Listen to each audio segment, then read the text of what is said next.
Bom dia, nós estamos aqui na Praça do Ó, em Campos Sales. Nós somos do Instituto Histórico Bárbara Pereira de Alencar e nós estamos aqui para fazer uma homenagem às mulheres por ocasião deste dia tão maravilhoso que é o dia 8, comemorado em todo o mundo como um espaço de dedicação, de memória, mas também de alguns relatos que nos entristecem dentro da história do feminismo. Nós contamos aqui em Campos Sales com uma história de uma das mulheres mais extraordinárias da historiografia brasileira. Segundo os seus biógrafos, ela é a primeira mulher presa por questões políticas na América. E essas questões levaram ela a participar da Revolução Pernambucana de 1817. Bárbara Pereira de Alencar é o seu nome.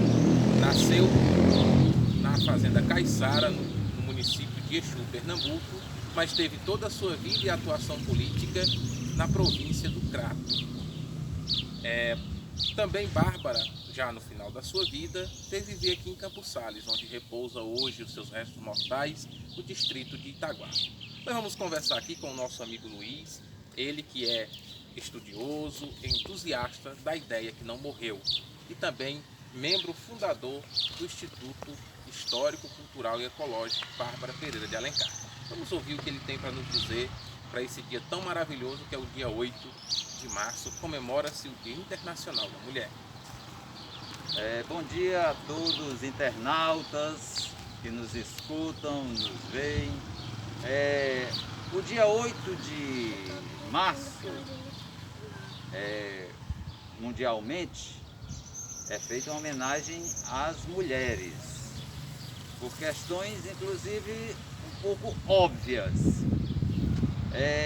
E o Instituto Cultural e Ecológico, o Histórico Cultural e Ecológico Bárbara Pereira de Alencar, não poderia deixar de render uma homenagem a todas as mulheres, porque o símbolo maior desse instituto, que é a Bárbara, ela já foi uma feminista. Só que uma feminista dentro de uma perspectiva muito mais ousada, não simplesmente pela inclusão da mulher dentro de um mercado de trabalho, lutando simplesmente por direitos civis, de igualdade. Mas as propostas iniciais já eram de ruptura com a sociedade patriarcal, com a sociedade machista que ainda se preserva e se conserva. Porque falta exatamente adotar essa perspectiva epistemológica até, do conhecimento, de que tem que pensar o todo. A Bárbara desenvolveu essa perspectiva da solidariedade ecossistêmica, que é o que nos falta ainda hoje. Isso ela fez há mais de 200 anos. E não apenas na defesa dos direitos das mulheres, não apenas na defesa de um ideal, ela efetivou na prática. A vida dela, concretamente, já é um testemunho do que pode as mulheres, do poder das mulheres. Por isso que ela foi odiada, por isso que foi perseguida, tanto ela como os filhos. E ela esteve à frente, sim, de um movimento feminista que nem se falava ainda, e participou ativamente da vida política, da vida cultural, do Crato, da região. Enfim, é nessa perspectiva, por isso que um pensamento feminista chique, que nós estamos até designando assim, ousadamente, presunçosamente. Mas esse feminismo chique, que é o feminismo do pensamento complexo, da vida, da visão holística, da complexidade do todo. A linha do que faz o pensamento feminista negro hoje, puxado pela Angela Davis, fortemente, e aqui no Brasil por outras estudiosas e estudiosos do que é o pensamento feminista complexo, pensamento feminista negro. A Bárbara, de certa forma, já fez. Mas o que nós vamos, e é papel do Instituto, é reconstituir um pouco a história do 8 de março. Para isso a gente tem que entender que é um movimento que nasceu entre o Dia Internacional das Mulheres, é um movimento que não se deu em um dia simplesmente. Foram movimentos das mulheres no final do século XIX, muito mais acentuadamente no início do século XX, né, por volta de 1908, 1909, um movimento que se deu prioritariamente nos Estados Unidos e na Europa. As mulheres em luta pelos direitos de igualdade, em luta não simplesmente pelos direitos de igualdade, mas em luta pela dignidade da vida, em luta contra o desemprego, em luta contra a carestia e contra a exploração, que não apenas ficou exatamente, se restringia às mulheres, mas a todos os excluídos de um sistema que privilegia sobretudo a esfera do ter, o capital, e esquece e abandona o trabalhador à sua sorte, e não há uma legislação protetiva. Então, as mulheres lutaram tanto, inauguraram, agregaram um movimento sufragista do direito ao voto, que aqui no Brasil só efetivamente ocorreu em 1930, e só efetivou-se de fato após a ditadura do Vargas, em 1945, porque até lá as mulheres não poderiam ter esse direito. Imaginar isso, numa data ainda recente, mas esses movimentos de sufragista pelo direito político, isso aí já aconteceu na passagem dos séculos XIX para o século XX. Obviamente que aconteceu antes, como alguns quadros aqui desses já de certa forma expõem. A ideia do feminismo desse, o feminismo inclusive, aliás, ele puxou as duas grandes revoluções no mundo. Tanto a Revolução Francesa, que foi puxada pelas mulheres, de certa forma, inicialmente, embrionariamente, as mulheres indo pegar o rei. Enquanto uma França toda morria de fome, as mulheres foram buscar o rei no seu palácio em Versalhes. Como puxou também, em outro momento, a Revolução Russa de 1917. Elas embrionariamente foi que puxaram essa revolução. Então são dois momentos assim, embora distantes em mais de 100 anos, mas que representa bem o que é esse feminismo complexo, esse feminismo de pensamento grego, e que nós estamos aqui sugerindo que seja o feminismo chique-chique, nordestino, de uma sertaneja que foi a Bárbara de Alencar, porque ela tinha essa visão complexa, a visão do todo. Imaginar que além da luta política, ser a primeira republicana do Brasil, primeira presa política, não abdicou desses ideais, mas ao mesmo tempo tinha um senso estético muito aguçado. Foi a primeira construção de pedra e cal, com telhado de beira e bica. No Crato, por exemplo, foi uma construção feita por ela, trazendo pedreiro, inclusive, de outro estado. Então tinha essa sensibilidade. O envolvimento dela e a curiosidade pela botânica, isso aí já mostra toda uma visão de integração.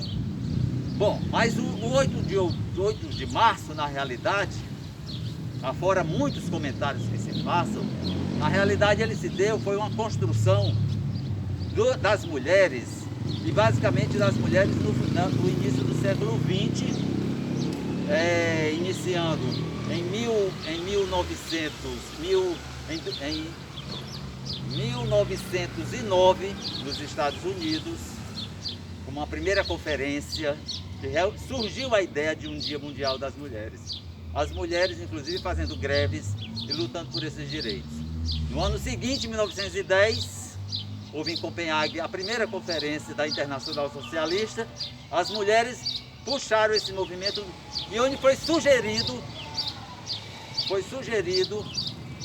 pela Clara Zetkin, que era uma feminista alemã, foi sugerido o Dia Internacional das Mulheres, né? Dentro, claro, de uma perspectiva de muitos movimentos.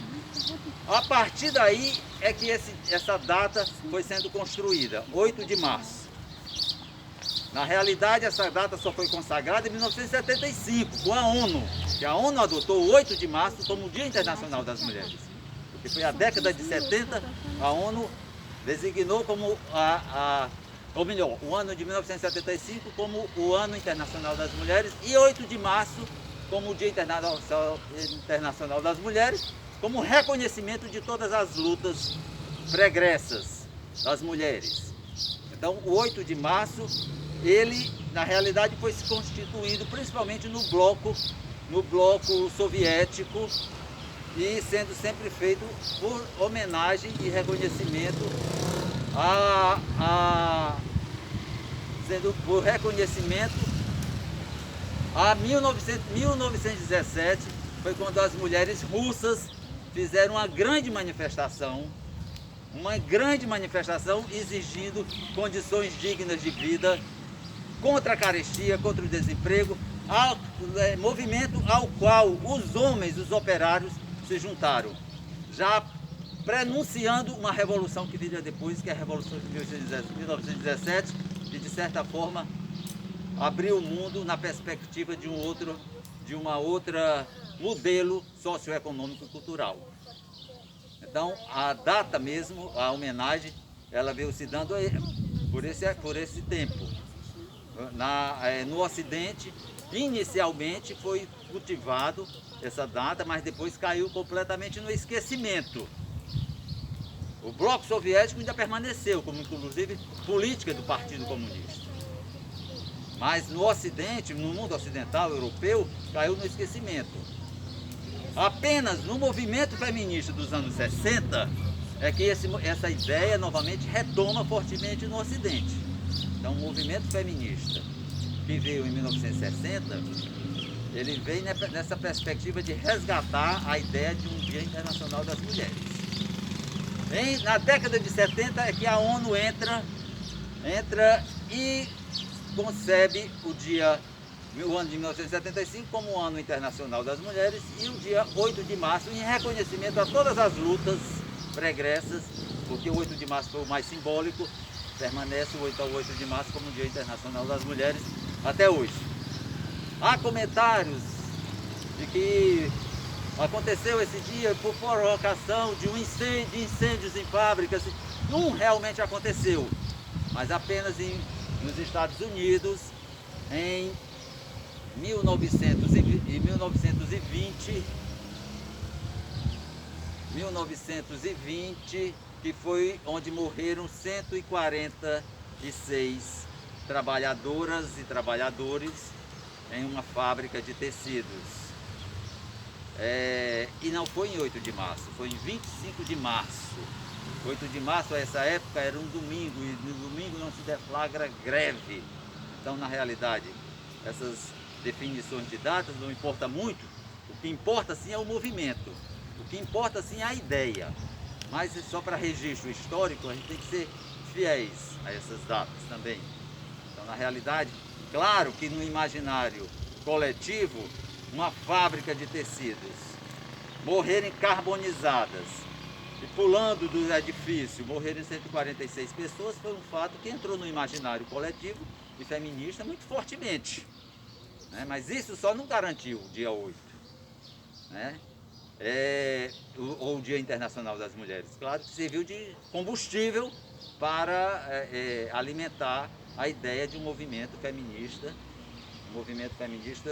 que possa pensar o todo da realidade em que a humanidade vive hoje, sobretudo diante até de uma pandemia. Então, às vezes o que falta é esse pensamento complexo, esse feminismo chique-chique, que pensar o todo e saber que nós só teremos saída com a solidariedade ecossistêmica que a Bárbara tão bem representou e representa, por isso que é símbolo, e é isso que nós estamos tentando fazer aqui, como um resgate, como se ela estivesse aqui, a alma dela, dizendo que o Instituto teria que apoiar esses movimentos que possam cumprir com a ideia e com a vida dela, cumprir com o reconhecimento e o reconhecimento, não só o reconhecimento, mas a manifestação histórica, do que foi a vida dela, do que a vida como testemunha de uma luta possível, de mudanças possíveis. Então, o Instituto Histórico-Cultural Bárbara Pereira de Alencar presta hoje a homenagem ao Dia Internacional das Mulheres, mas sobretudo como assim, imbuído dos valores e do ideário, da ideologia da nossa heroína de Campos Sales, do Ceará, do Brasil e do mundo. Primeira republicana brasileira, uma mulher à frente, muito à frente do seu tempo, já anunciando que se tivéssemos cuidado antes, talvez não estivéssemos passando por tantos problemas e vivêssemos num mundo mais justo, mais equilibrado, sustentável, onde pudéssemos pensar uma outra forma de emancipação completa, complexa do ser humano, no sentido do completo desenvolvimento das potencialidades. Muito obrigado a todos, e o Instituto aqui agradece, na presença na pessoa do Lívio e eu, nós agradecemos aí a atenção, e a nossa ideia é juntar forças para que a gente possa construir um mundo melhor, um mundo mais justo, um mundo sustentável, de desenvolvimento sustentável, que inclua todos e todas, o certo. Muito obrigado. Com certeza essa é a nossa homenagem ao dia 8, que é o Dia Internacional da Mulher.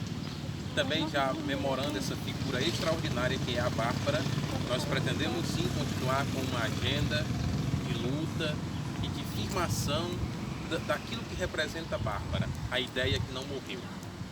Nós somos membros fundadores do Instituto Histórico, Cultural e Ecológico Bárbara Pereira de Alencar, para preservar em Campos Sales a memória de Bárbara como uma mulher feminista do ponto de vista político, cultural, ecológico e emancipacional das mulheres.